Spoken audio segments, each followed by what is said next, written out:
অপেক্ষায় আছে। সুতরাং এই খাওয়া খাইয়ের জন্য আপনাদেরকে আমরা মেয়র বানাতে চাই না। আমরা বলতে চাই আগে সংস্কার কার্যক্রম হবে, এই অথর্ব ইসি পুনর্গঠন হবে এবং সুষ্ঠুভাবে স্থানীয় সরকার নির্বাচন দিতে হবে।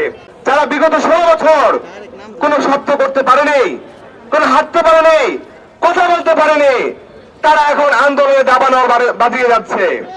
আমরা বলতে চাই এসব জনভোগান্তিকর আন্দোলন করে আপনি জনগণকে পাশে পাবেন না। ইতিমধ্যেই আপনাদের দল অবস্থান জনগণ জেনে গিয়েছে, নগরবাসী বুঝে গিয়েছে আপনারা নির্বাচিত হলে কি করবেন। আমরা বলতে চাই ইশরাক ভাই, আপনি পুরান ঢাকার সন্তান, আমাদের সন্তান, কৃতি সন্তান, কিন্তু আপনি যে পথে পা বাড়াচ্ছেন তা মোটেও সুবিধার নয়। আপনি বলতে চাচ্ছেন মেয়র হবেন, আপনি মেয়র হলে কি করবেন আমরা বুঝতে পেরেছি। এই 5 আগস্টের পরে আগে যেখানে ফুটপাতের দোকান ছিল 1টি, এখন সেখানে দোকান হয়েছে 2টি। আগে যেখানে দোকান ছিল 5টি, এখন দোকান হচ্ছে 10টি। কারণ এই 16 বছর যাবৎ আপনার নেতা কর্মীরা না খেয়ে বসে আছে, একদল খেয়ে গেছে, আরেকদল খাওয়ার অপেক্ষায় আছে। সুতরাং এই খাওয়া খাইয়ের জন্য আপনাদেরকে আমরা মেয়র বানাতে চাই না। আমরা বলতে চাই আগে সংস্কার কার্যক্রম হবে, এই অথর্ব ইসি পুনর্গঠন হবে এবং সুষ্ঠুভাবে স্থানীয় সরকার নির্বাচন দিতে হবে।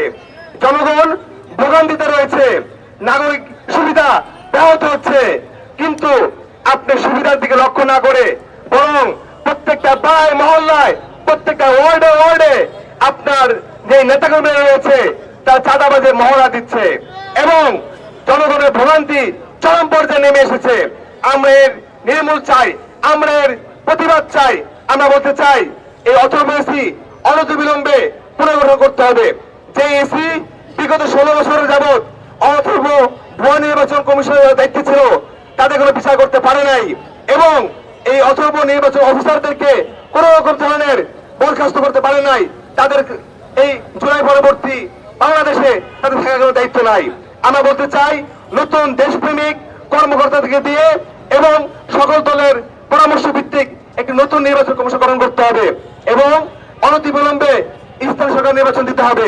যে আওয়ামী লীগকে আমরা নিষিদ্ধ করেছি, কিন্তু আমরা দেখতে চাই আমরা এই আওয়ামী লীগের মেম্বার, চেয়ারম্যান তারা এখন সভাপতি বহাল রয়েছে। সুতরাং এক দেশে 2 নিয়ম চলতে পারে না। যেখানে ব্যান করা হয়েছে আওয়ামী লীগকে, এই আওয়ামী লীগের দোষর যারা রয়েছে, আওয়ামী লীগ নির্বাচনে যারা অংশগ্রহণ করেছে সমস্ত প্রতিনিধিদেরকে বরখাস্ত করতে হবে এবং তাদেরকে তাদের কোনো পদে বহাল রাখা যাবে না। আমরা অনতিবিলম্বে স্থানীয় সরকার নির্বাচনের মাধ্যমে একটি সুস্থ নাগরিক সুবিধা নিশ্চিত করতে চাই। প্রত্যেক পাড়ায় মহল্লায় জনগণের প্রাপ্য সুবিধা ফিরিয়ে দিতে চাই। সকলকে আগামী দিনের ঢাকা মহানগরের কর্মসূচিতে আসা আহ্বান জানিয়ে বক্তব্য শেষ করছি। আমার আলাইনা ইল্লাল বারাক।